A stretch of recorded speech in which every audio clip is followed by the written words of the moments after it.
My husband found out I was pregnant and said, "That's not my child. I want a DNA test." I silently nodded. But while he was waiting, my lawyer was already filing the divorce papers in court. What happened next changed everything. Good day, dear listeners. It's Briella again. I'm glad you're here with me.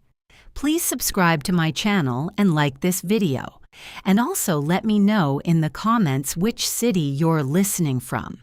That way I can see how far my story has traveled. There are moments in life when you look back and realize the warning signs were always there. They were quiet, polite almost, like a knock on a door you chose not to open. I chose not to open it. For 3 years, I chose comfort over clarity, and I paid for that choice in ways I'm still counting. My name is Claire Harmon. At 32, I had what most people would call a good life, a 4-bedroom house in Naperville, Illinois, the kind of suburb where the lawns are always trimmed and the neighbors wave from driveways. I worked as a contracts manager for a mid-size logistics company downtown, a job I was good at and genuinely liked. Derek and I had been married for 4 years, together for 6. He was handsome in a reliable way, dark hair, broad shoulders, the kind of man who looked trustworthy at a dinner party. His mother, Sandra, lived 40 minutes away in Elmhurst and called every Sunday without fail. I had told myself that was love. I understand now it was surveillance. The first sign came 14 months before everything fell apart. I remember it clearly because it was a Thursday. Derek had said he was working late, and I hadn't thought much of it. He was in sales, and long evenings were part of the job.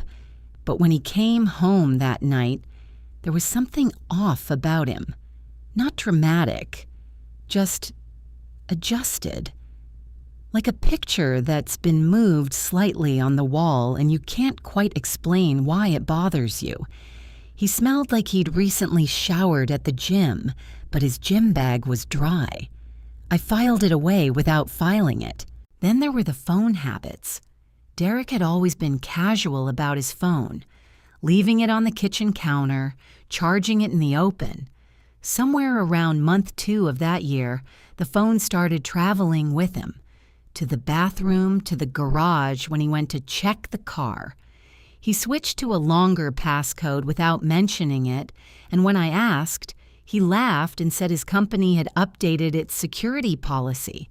I laughed too. I shouldn't have. Sandra's behavior shifted as well, though I only understood its meaning later. She began inviting Derek to family dinners without extending the invitation to me, calling it just the family stopping by, as if I hadn't been her daughter-in-law for 4 years. Once, she called him while we were eating dinner together, and he stepped outside for 22 minutes. When he came back, he said she'd been upset about a neighbor dispute. Sandra was never upset about anything she couldn't use. I want to be honest with you. I wasn't a passive woman by nature. At work, I negotiated contracts worth hundreds of thousands of dollars. I could read a clause and spot a trap in 30 seconds. But in my marriage, I had trained myself to be soft. I had convinced myself that suspicion was a form of disloyalty, that a good wife trusted. That doubt was the enemy of love. It cost me everything, and then it gave me everything back. I found out I was pregnant on a Tuesday morning in March, 8 weeks along. I had suspected for a couple of weeks but hadn't said anything because I wanted to be sure, wanted the moment to be real before I made it shared. I sat on the edge of the bathtub holding the test, and for a few minutes, everything felt uncomplicated. Whatever was wrong between Derek and me, I had not yet let myself fully name it. This felt like something solid, something true. I told him that evening.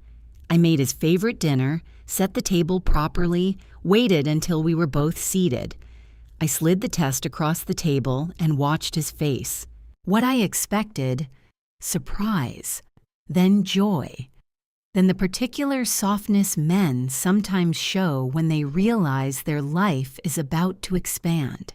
What I got was a pause, a long, specific pause, the kind that has thoughts behind it. He picked up the test. He looked at it. Then he looked at me, and there was something in his eyes that I had never seen before. Not quite anger, not quite fear, calculation. Derek was running numbers I hadn't been given access to. "This is not my child," he said. His voice was even, almost clinical. "I want a DNA test." The room didn't spin. My hands didn't shake. People always describe shock as chaos, but for me it arrived as absolute stillness, the way a lake goes silent before a storm moves in.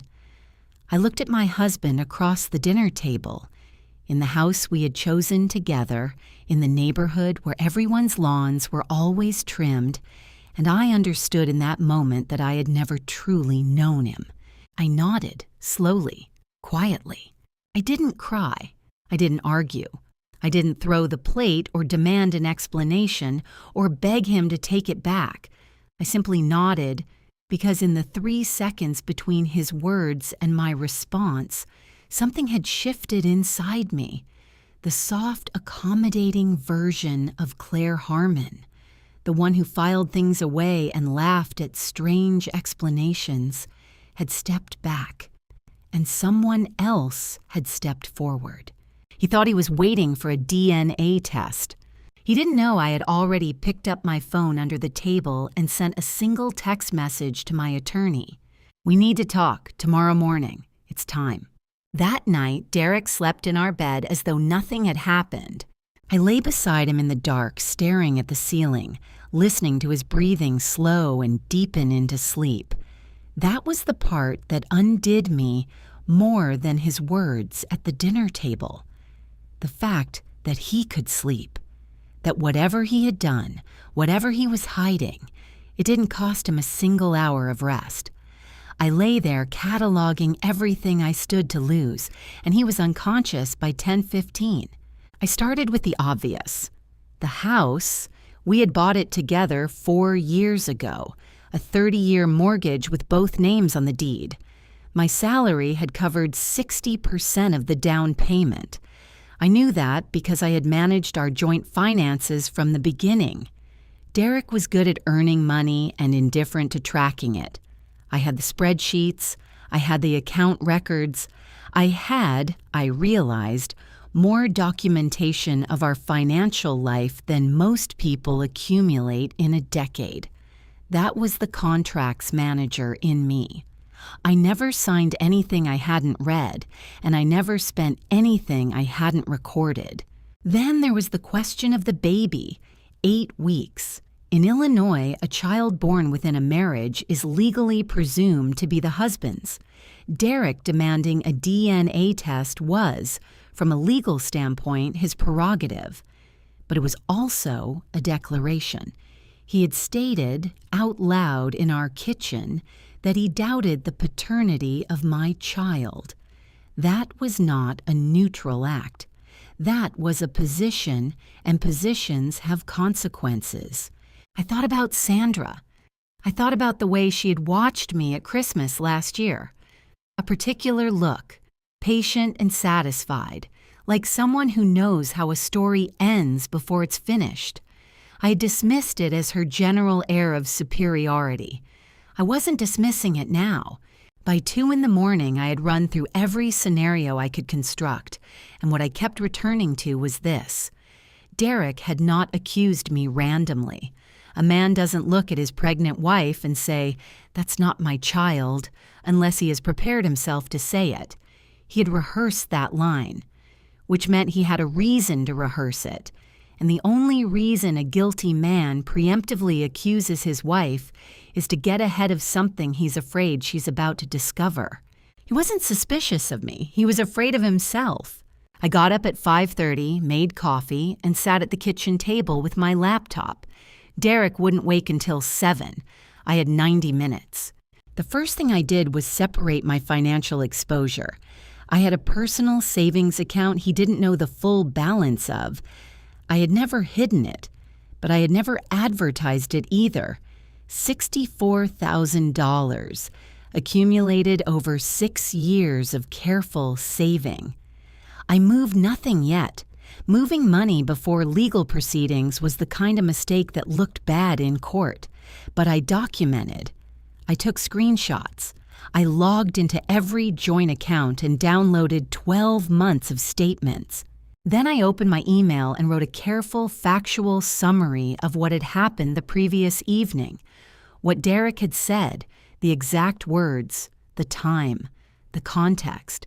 I sent it to myself from a personal account he had no access to, time-stamped evidence of state of mind. It wasn't dramatic. It was the kind of thing a contracts manager does automatically when a dispute begins to take shape. At 7:45, I was dressed and in my car before he came downstairs. My attorney was a woman named Priya Okafor. I had used her 3 years earlier for an unrelated property matter, a boundary dispute with a previous landlord. And I had never forgotten how she worked, precise, unhurried, and absolutely without sentiment. When I sat down across from her at 8:30 that morning, I told her everything in chronological order. I did not editorialize. I did not cry. I presented the situation the way I would present a contract clause that had been violated. Priya listened without interrupting. When I finished, she was quiet for a moment. Then she said, "He said it unprompted? No prior argument?" "We were eating dinner," I said. "I had just told him I was pregnant." She wrote something down. "And you have no idea what prompted it?" "I have a theory," I said, "but I'd rather build the case first." She nodded slowly, and I recognized the expression on her face because I'd worn it myself in negotiations. The look of someone who has just realized the other side came in weaker than expected. We talked for an hour and 40 minutes. By the time I left her office, I had a clear picture of where I stood legally, and more importantly, where Derek stood. Illinois is an equitable distribution state, not a 50-50 split. Assets are divided based on contribution and circumstance. I had documentation of my contributions. I had a spouse who had just voluntarily expressed doubt about our child's paternity, which Priya confirmed could be relevant to proceedings. But the plan I was forming wasn't just about the divorce, it was about the truth. Because whatever Derek was hiding, and I was increasingly certain he was hiding something specific, I needed to know what it was before the papers were filed. Not for revenge, for clarity. Because I had spent too long accepting incomplete information, and I was not going to walk out of this marriage without understanding exactly what it had been. I drove home. Derek's car was gone.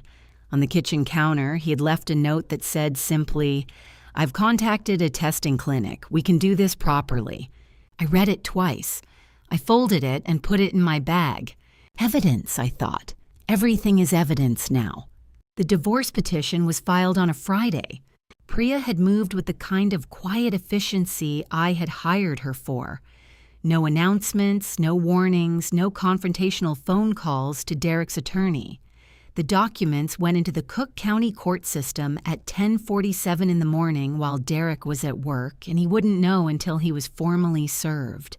That gave me, depending on the process server's schedule, somewhere between 2 and 5 days. I used those days carefully. The first thing I did was call my OB's office and schedule my next prenatal appointment. Whatever else was happening, I was 8 weeks pregnant, and the baby was my first priority. Not as a legal strategy, not as leverage, but as a fact. I was going to be a mother. I had decided that clearly without drama, somewhere between 2 and 5 in the morning on that sleepless Tuesday night. Whatever Derek said, whatever this marriage became, this child was coming into a stable life. I would make certain of that. The second thing I did was begin to quietly investigate my theory. I want to be careful here because investigate sounds more cinematic than what I actually did. I didn't hire a private detective. I didn't go through his phone. What I did was think like a contracts manager. I followed the documentation. Specifically, I went back through 18 months of our joint credit card statements, which I had downloaded that first morning but hadn't fully analyzed. I sat at my desk with a highlighter and I went line by line. It took me most of Wednesday evening, but patterns don't lie. There were restaurant charges in the River North neighborhood of Chicago, upscale places, the kind Derek and I had been to together on anniversaries, but on evenings when he had told me he was working late or at client dinners. 11 separate charges over 14 months. There were hotel charges, 4 of them, each for a single night, each at mid-range downtown hotels. There were 2 charges at a jeweler on Michigan Avenue. Derek had never given me jewelry in the past year. Not on my birthday, not at Christmas. I sat with this information for a long time. Then Sandra called. She called on a Thursday evening, which was unusual. Sandra was a Sunday call person by habit and routine. I let it ring once, then answered. "Claire," she said, and her voice had something in it I hadn't heard before. A tightness. "How are you feeling? Derek mentioned you haven't been well." "I'm fine," I said. "Tired. You know how early pregnancy is." A pause. "Of course. We should get together soon. The 3 of us." She'd never once suggested the 3 of us for anything. Sandra's gatherings were family gatherings, which in her vocabulary meant her side of the family, with me tolerated as a decorative addition. "Sure," I said. "I'll check my schedule." After I hung up, I stood in the kitchen and thought about what that call meant. She knew something had changed. Not about the filing, that was still sealed and unserved, but about the atmosphere in the house, about whatever Derek had reported to her.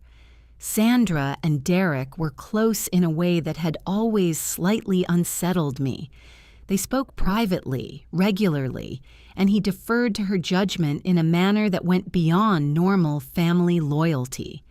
She was not calling to check on my health. She was taking a reading. The direct evidence came on Friday morning, 36 hours before Derek was served. I had been thinking about the hotel charges, and something bothered me about the pattern. The hotels were all in the same part of the city, all booked on weekday evenings, all paid on our joint card with no apparent attempt at concealment, which meant one of 2 things. Derek was careless, or he hadn't thought I looked at the statements carefully. Given that I managed our finances, carelessness seemed less likely. He had assumed I didn't check. I searched one of the hotel names alongside the date and Derek's name on a hunch. Not because I expected to find anything, but because I was out of other threads to pull. What came up wasn't a news article or a public record. It was a photograph. It was posted on the public Instagram account of a woman named Melissa Vance. I didn't know her, but her account was open, and 14 months ago she had posted a photo taken in a restaurant. The restaurant matched one of the credit card charges by date and location. She was laughing at the camera, and beside her, slightly turned but unmistakably recognizable, was my husband. She had tagged the location. She had not tagged him. Her account told me more. She was 30 years old, a marketing professional, lived in Lincoln Park. Her relationship status wasn't stated anywhere, but she had posted a series of pictures in the past 14 months. Dinners, one weekend trip to Michigan, a picture taken in what appeared to be a hotel room with city lights visible through the window, in which the same male presence appeared without ever being fully shown. A shoulder, a hand, the side of a jaw. I recognized the jaw. I sat very still for a long time. Then I took screenshots of everything and emailed them to Priya. She replied within 20 minutes. "This is significant. Don't confront him. Don't delete anything. We'll talk Monday. I put my phone down on the kitchen table, in the house with the trimmed lawn and the Sunday call mother-in-law, and I understood that I had just crossed from suspicion into certainty. The DNA test. Derek had been so eager to arrange was not about doubt. It was about deflection. He'd been conducting a parallel life for over a year, and when I told him I was pregnant, his first instinct was to destabilize me, to make me the one under scrutiny. It was clever. It just hadn't worked. Derek was served on a Saturday afternoon. I wasn't home when it happened. I had driven to my friend Dana's apartment in Wicker Park deliberately, not to hide, but because Priya had advised me not to be present at the moment of service. It changes the dynamic, she'd said. You want him off balance, not defensive. So I sat in Dana's sunny kitchen drinking decaf tea and watching the clock, and at 2:17 my phone buzzed with a text from the process server's confirmation system. Service completed, 2:14 p.m. I put the phone face down on the table and exhaled. Dana didn't know all the details yet. I hadn't told many people anything, because information shared carelessly becomes information used against you. But she knew enough. She put her hand on my arm and didn't say anything, which was exactly right. Derek called 11 times between 2:30 and 4 o'clock. I didn't answer. He left one voicemail, his voice controlled but with something fraying at the edges, that said, "Claire, I don't know what you think you're doing, but you need to call me back. We need to talk. This is insane." He did not say he loved me. He did not say he was sorry. He said, "This is insane," which told me everything about how he had framed the situation in his own mind. I was the irrational one. He was the reasonable one. That was the story he was telling himself. I let him keep telling it. By Sunday evening, the calls had stopped and a different front had opened. Sandra arrived at our house, my house, the house I had 60% financed, unannounced at 6 in the evening. I know this because Derek called to warn me, which was the first time he'd managed to reach me since service. "My mother wants to talk to you," he said. "She's on her way over." "This is my home, Derek," I said. "She doesn't have standing to come here unannounced." "Claire." I hung up. I called Priya briefly. She confirmed what I already knew. Sandra had no legal right to enter the property, and if she became aggressive, I was to document it. I unlocked my phone's voice memo app before I opened the front door. Sandra was standing on my porch in her good coat, the charcoal one she wore to signal occasions. Beside her, which I had not expected, was a man I recognized after a moment as her brother, Derek's uncle Gerald. Gerald was a retired attorney. The charcoal coat and the retired attorney on a Sunday evening was a coordinated message. "May I come in?" Sandra said. She was always impeccably polite when she wanted something. "We can talk here," I said. Her expression didn't change, but something behind it did. "Claire, I think you've made a decision out of emotion, and I'd like the chance to have a conversation before this goes further." "The filing is already in the court system," I said. "It's gone as far as the law allows it to go at this stage.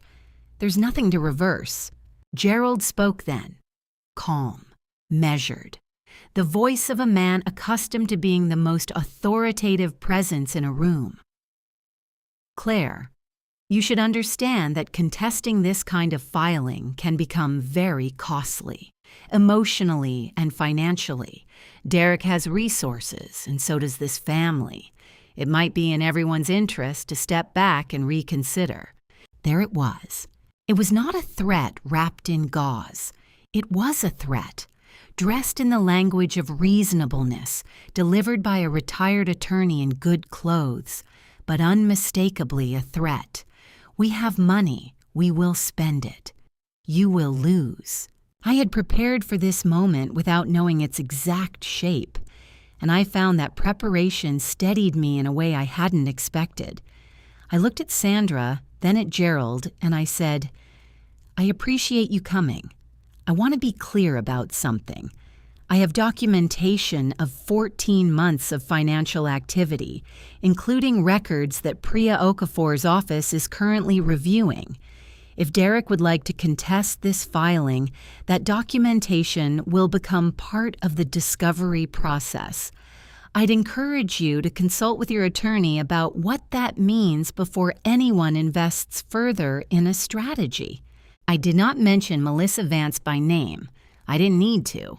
Sandra's composure cracked, not dramatically, not into anger, but into a particular stillness that I recognized as the expression of someone who has just recalculated.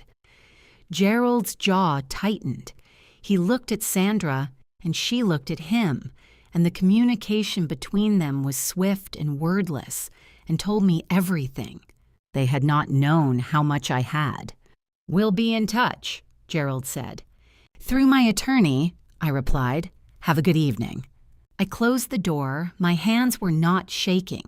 I stood in the hallway of my own house and listened to the sound of Sandra's car leaving the driveway.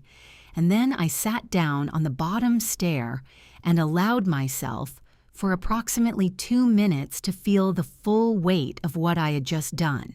Then I called Priya and told her about the conversation. She was quiet for a moment. "You recorded it?" "Yes." "Good," she said. "That was an implicit threat. It's useful." I took 4 days after that. I didn't take them frivolously.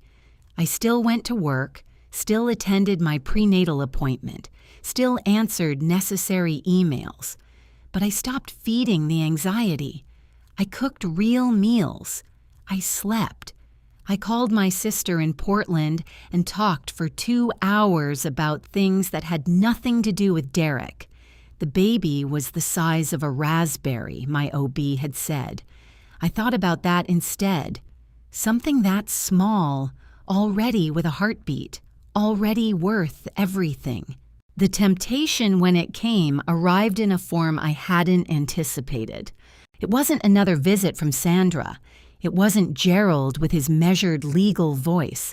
It came from Derek himself, and it came dressed as remorse. He sent flowers on a Tuesday. A large arrangement, peonies and white roses, the kind I had mentioned once years ago that I liked. No card, just flowers delivered to the house in the middle of the afternoon. Then, 2 hours later, a text. "I know I said something unforgivable. I need you to know I was scared. That was the only reason. Can we talk?" I read the message 3 times.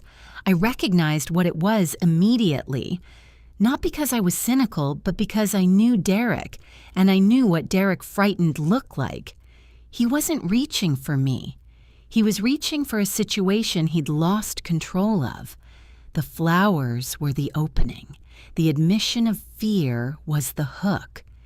If I responded with softness, he would read it as a crack in the wall and work at it methodically until the wall came down. I didn't respond. The following evening, he tried again, this time with a phone call. I let it go to voicemail. His message lasted 4 minutes, the longest I had heard from him in years. And in it, he described our early years together, the apartment we'd had before the house, a trip we'd taken to Charleston for our 2nd anniversary. His voice was careful, slightly rough at the edges, calibrated to sound unscripted. He said he had been confused and frightened, and that he loved me and wanted to find a way through this together. I sat at the kitchen table and listened to all 4 minutes. Then I forwarded the voicemail to Priya because in that 4-minute message, Derek had said nothing about the credit card records, nothing about Melissa Vance, nothing about 14 months of a life he'd been living alongside ours. He had reached for sentiment because he had no defense on the facts, and sentiment was the remaining tool.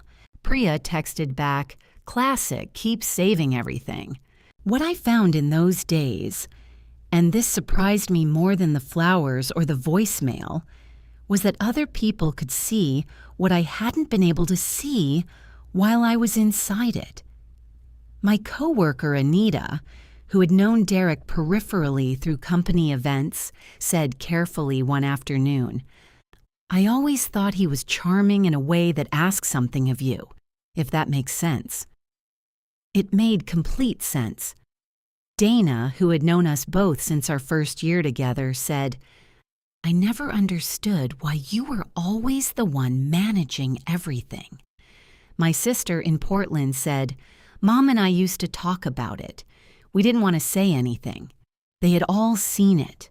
The slight but consistent imbalance in the relationship, the way I organized and maintained and Derek inhabited the results of that maintenance, the way his needs had a shape and my needs had been something I'd learned to make smaller.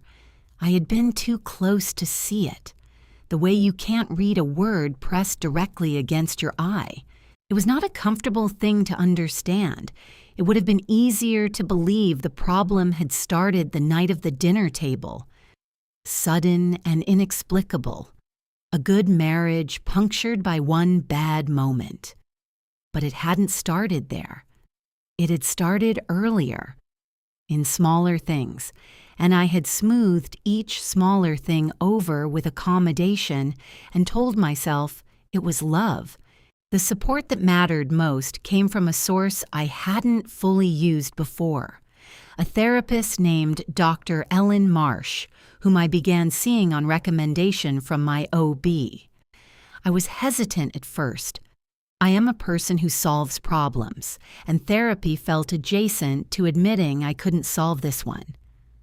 Dr. Marsh corrected that framing in our first session. "You're not here because you can't handle this," she said. "You're here because handling things alone all the time is its own kind of cost." She was right, and I spent the next several sessions paying that cost down. Through all of it, I watched the other side, not obsessively, not with anger, but with the detached attention of someone monitoring a situation. Sandra had gone quiet after the Sunday confrontation, too quiet, in the way that meant planning rather than retreat. Derek's attorney, whose name was Richard Calloway, had sent a formal response through Priya's office requesting a conference to discuss the terms of the filing. Priya advised accepting, with conditions. We were still in the information gathering phase, she explained. The more they revealed in pre-conference communications, the better positioned we were. There was one moment in those days that I want to describe precisely, because it stayed with me. I was standing in the kitchen on a Thursday evening, not doing anything in particular, just standing with a glass of water, looking out at the backyard. The yard Derek had always said he would plant something in and never had. The garden beds empty, the soil untouched, the same way they'd looked for 4 years. And I thought, I'm going to plant something there this spring. Whatever happens, I'm going to plant something. It wasn't defiance. It was reorientation. I was not waiting for Derek to decide what my life looked like. I had never, I realized, actually been waiting. I had been managing. And managing and deciding are not the same thing. I was ready to decide. They came on a Saturday morning when they calculated I would be least prepared.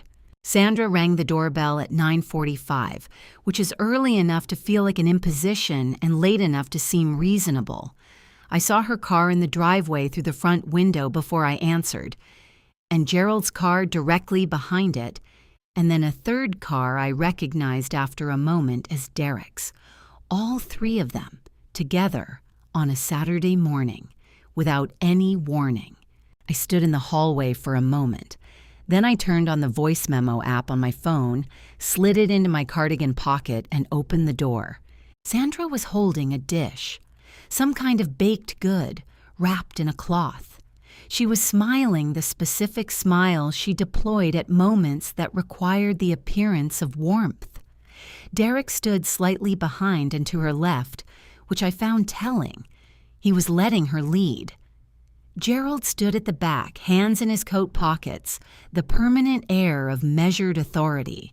"We wanted to bring you something," Sandra said, "and just talk, like family." I did not step aside to let them in immediately. I'd like to know what this is about before anyone comes in. Claire. Derek's voice was quiet, tired sounding. It was a performance I might have responded to 3 weeks earlier. "We just want to sit down together, that's all." I stepped aside. We sat in the living room, Sandra and Derek on the sofa, Gerald in the armchair, me in the chair across from them. Sandra placed the baked dish on the coffee table as though she were establishing territory. "I left it there," Sandra began. She was good at beginnings, calm, measured, self-deprecating in calculated doses. She talked about how much she had always cared for me, how she understood that Derek had said something deeply wrong, how she took partial responsibility for raising a son who hadn't always communicated well. It was a disarming preamble, and had I not spent the past weeks thinking more clearly than I had in years, it might have disarmed me. Then Gerald took over. He spoke for approximately 8 minutes without a visible script, which told me he had a non-visible one. The substance of what he said was this: the divorce filing, if it proceeded, would become expensive, protracted, and damaging for all parties. The documentation I had referenced, and he was careful not to describe it specifically, which confirmed they didn't know exactly what I had, might be subject to counter-interpretation. Courts, he said, viewed these situations with complexity. Outcomes were unpredictable. Wouldn't it be wiser, he suggested, for both parties to consider mediation, to protect, above all, the child? There it was, the child introduced as a pressure point. "The child," I said, "is exactly why I filed. No one is suggesting otherwise," Gerald said smoothly.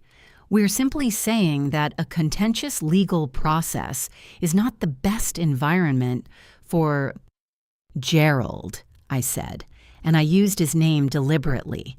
"I want to be precise about something. You've described this process as expensive, protracted, and damaging. I understand those are meant as cautions, but they're also the same characteristics that apply to a contested divorce in which one party has substantial documented evidence of financial deception and infidelity, and the other party does not." I paused. For me, this process proceeds regardless of its cost.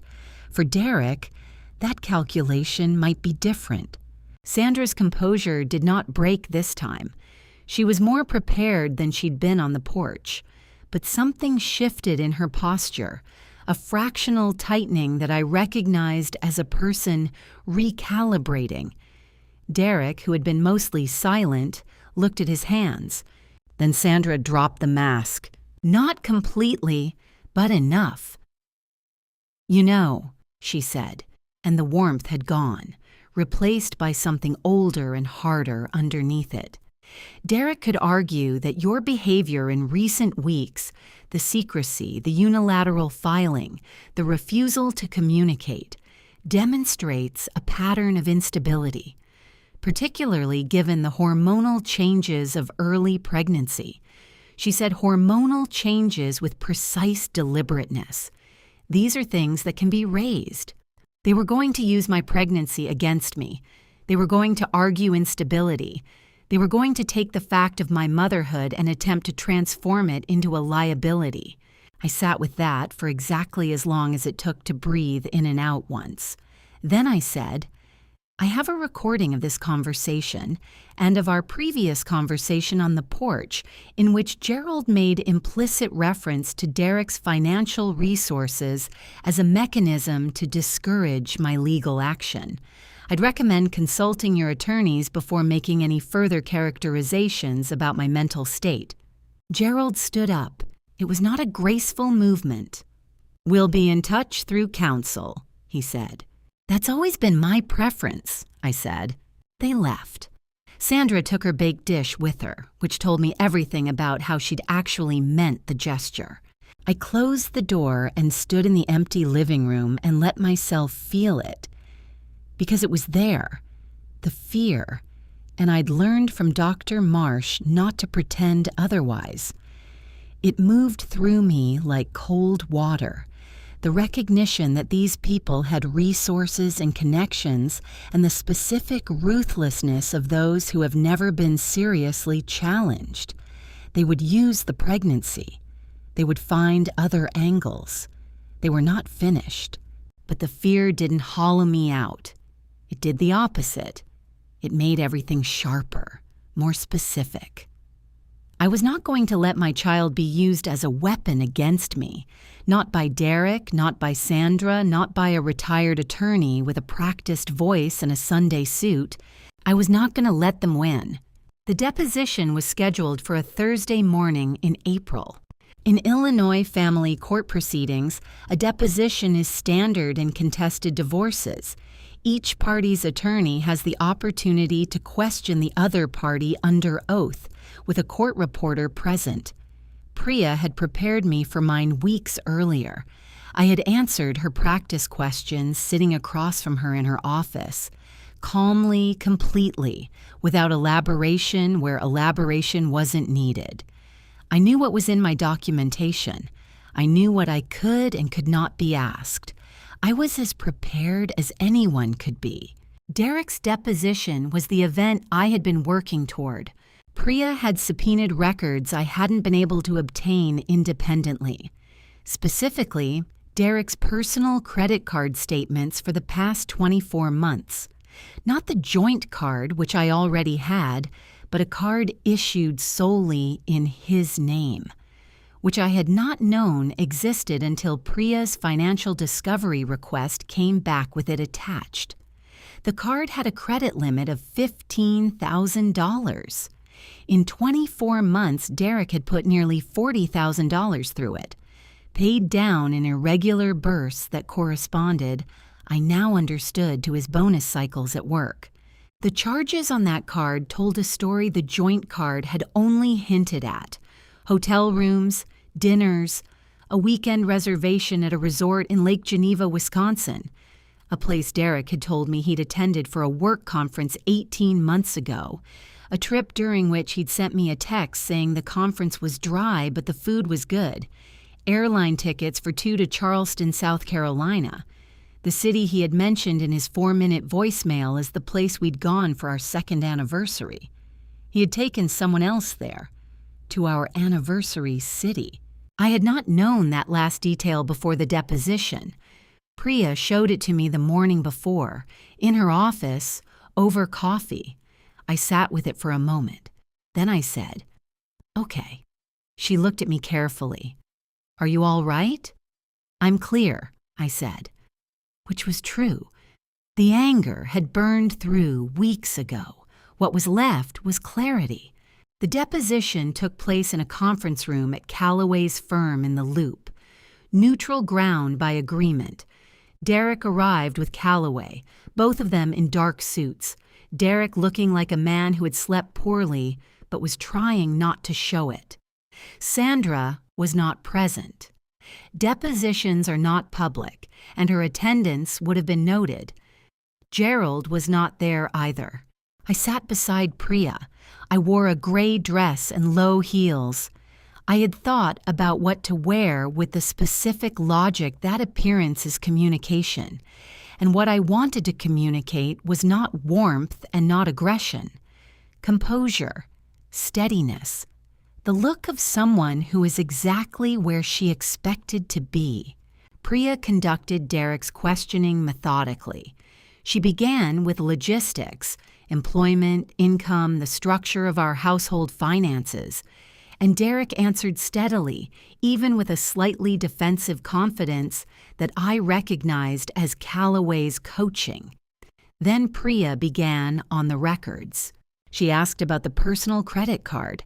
Callaway had advised Derek to acknowledge it. Denial wasn't viable given the subpoena. Derek confirmed the card's existence, said he'd had it for personal expenses, and said privacy when Priya asked why he hadn't disclosed it during our marriage's financial discussions. Priya moved on without reaction, which was its own form of pressure. She asked about the hotel charges.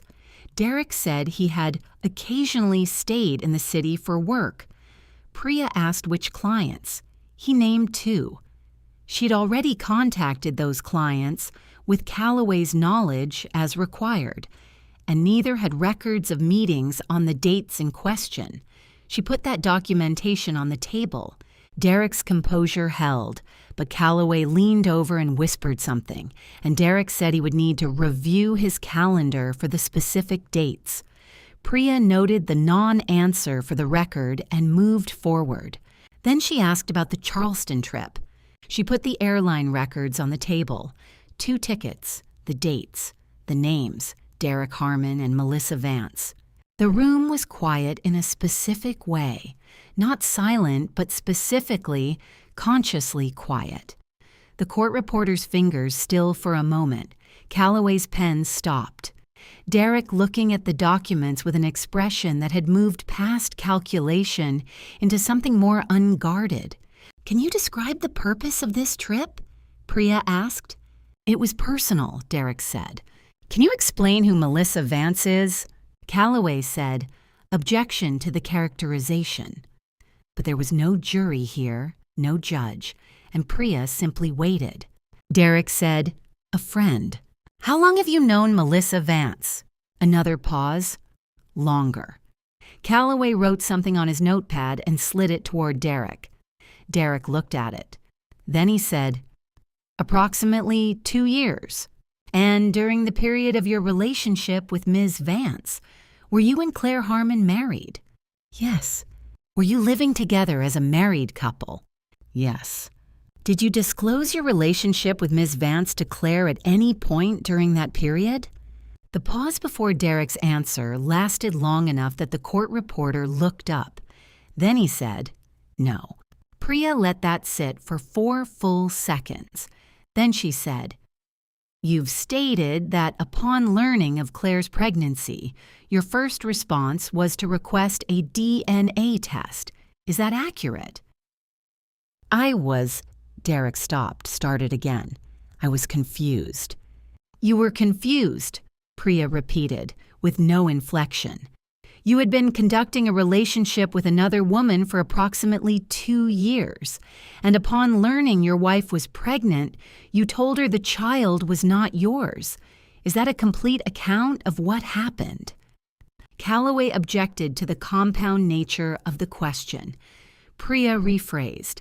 The answer Derek ultimately gave was fragmented and self-contradictory in 3 separate ways, all of which the court reporter captured with exact fidelity. "I watched my husband come undone under the weight of the truth he'd been carrying, and I felt none of what I had expected to feel. No satisfaction, no grief, just the clean, level sense of a thing finally made visible." The deposition transcript ran to 63 pages. Priya submitted it as part of a formal settlement conference request the following week. In her cover communication to Callaway, she outlined what the transcript established and what additional documentation we were prepared to introduce at trial: the personal credit card records, the hotel charges, the airline records, the Instagram photographs with matching dates and locations, and the element I had been most deliberate about, the voice recording of Sandra and Gerald's visit, in which Gerald had made reference to Derek's financial resources as a mechanism to influence the outcome of a legal proceeding. In Illinois, that recording, combined with Gerald's status as a retired attorney, raised questions that no active legal practice wanted raised. Callaway called Priya within 48 hours of receiving the summary. He was no longer negotiating from confidence. She told me afterward that his opening position, which had previously held that Derek was entitled to a 50% share of the home's current equity, had shifted to a discussion of what a reasonable resolution might look like. Priya's translation: they wanted to settle.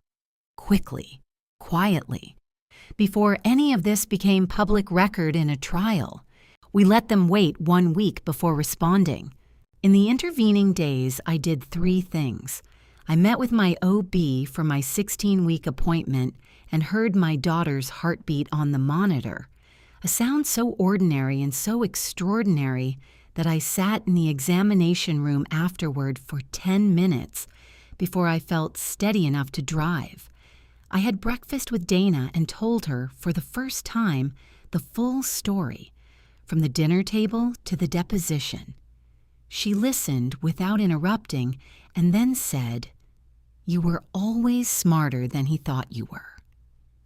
It was not the most complex thing anyone had ever said to me, but it was the truest thing in that moment, and I began drafting the terms I intended to accept. The settlement Priya and Callaway negotiated over the following 3 weeks was not one Derek had anticipated. He had expected, I think, that I would fight for the house out of sentiment, that the Naperville home with its untouched garden beds was the terrain I'd defend most fiercely because it represented the life I'd believed we were building. He was wrong about that. I didn't fight for the house. I let him keep it. What I fought for and won was this: a buyout of my 60% contribution to the down payment, plus accrued appreciation on that share, a figure Priya's forensic accountant calculated at $214,000, paid in a structured settlement over 18 months. Full legal and physical custody of our daughter, with Derek entitled to reasonable supervised visitation once paternity was established, which it would be.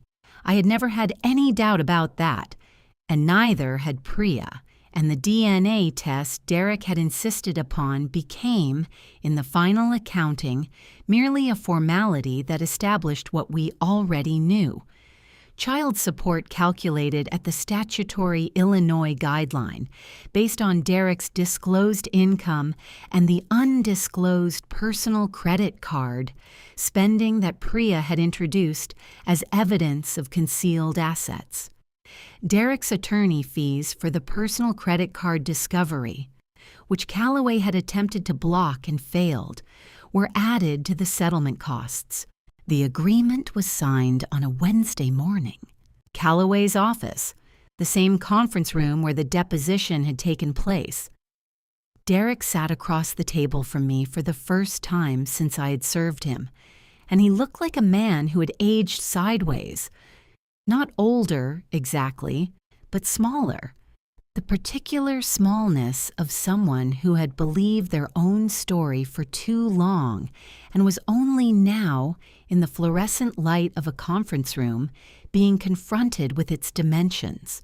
He signed without making eye contact with me. I signed with the pen Priya handed me. A nice pen, a detail I noticed only because my hands were completely still. I had thought I might shake. I didn't. I was as calm in that moment as I had been on any ordinary Wednesday of my prior life, which told me something about the distance I had traveled in the preceding months. There was one moment as we were gathering documents to leave when Derek looked up and said my name. Just Claire. The way he said it, not accusatory, not strategic, just the word itself with a weight in it, told me he had something else to say and couldn't find the shape of it. I looked at him for a moment, then I picked up my bag, thanked Priya, and walked out. What was there to say? He had looked at me across our dinner table and told me my child wasn't his. He'd been conducting another life for 2 years while sleeping in our bed. He had sent his mother and a retired attorney to my door to suggest I was emotionally unstable. He had tried to weaponize my pregnancy, and none of it had worked. not one piece of it. Sandra, I learned through a mutual acquaintance, had called Priya's office twice during the settlement negotiations. Both times, Priya told me with a slight smile, calls that were referred back to Callaway per protocol. Sandra was not a party to the proceedings. She had no standing. After a lifetime of orchestrating outcomes in her family's life, she had encountered a situation she could not influence, and the helplessness of that had, I was told, made her livid. I thought about her being livid. I found I didn't feel much about it, not triumph, not sympathy. She had made her choices throughout this process, and they had defined her as clearly as mine had defined me. I walked out of Callaway's building into an April afternoon. Clear sky, a wind with actual warmth in it for the first time that season. And I stood on the sidewalk and thought, this is what the other side of it feels like. It felt like breathing. My daughter was born on a September morning at 7:42 at Northwestern Memorial Hospital. Her name is Nora. 7 pounds, 4 ounces, and an expression of profound concentration that made the nurse laugh and made me cry for the first time in months. Not from grief, but from the recognition that something real had finally arrived. I held her and looked out at the Chicago skyline, thinking about that Tuesday morning in March and how far the distance was between that moment and this one. Dana was in the waiting room. My sister had flown in from Portland. My mother arrived 2 hours later, took one look at her granddaughter, and stopped speaking for a full minute, which, for my mother, is a geologic event. Derek came to the hospital as our attorneys had arranged, brief and civil. He held Nora for 8 minutes, said she was beautiful, and left. I watched him go and felt the clean absence of feeling. The DNA test confirmed what I had always known. She was entirely mine in every way that mattered. I rented an apartment in Evanston, near the lake, smaller than the Naperville house, more mine than it had ever been. I planted a balcony garden. Tomatoes, basil, rosemary, things I could actually tend. At work, I closed a contract the company had struggled with for 18 months. I was promoted to senior contracts manager. Whatever energy had been consumed by a marriage I'd been managing rather than inhabiting had returned to me fully. Derek moved in with Melissa Vance. That lasted 8 months before ending badly. Sandra fared worse. The recording of her Saturday visit, in which she'd suggested my pregnancy made me emotionally unstable, had been submitted in discovery. Gerald's conduct was flagged with the Illinois Bar's ethics office. A woman who had spent decades controlling her family's reputation now had a document describing her attempt to intimidate a pregnant woman out of a legal filing. Not comfortable, Nora, at 8 months, had a laugh that made strangers smile. She stared at the rosemary plant with the same concentration she'd arrived with, entirely herself from the beginning. I watched her every day and thought, this is what I was protecting. She was worth every single thing it cost.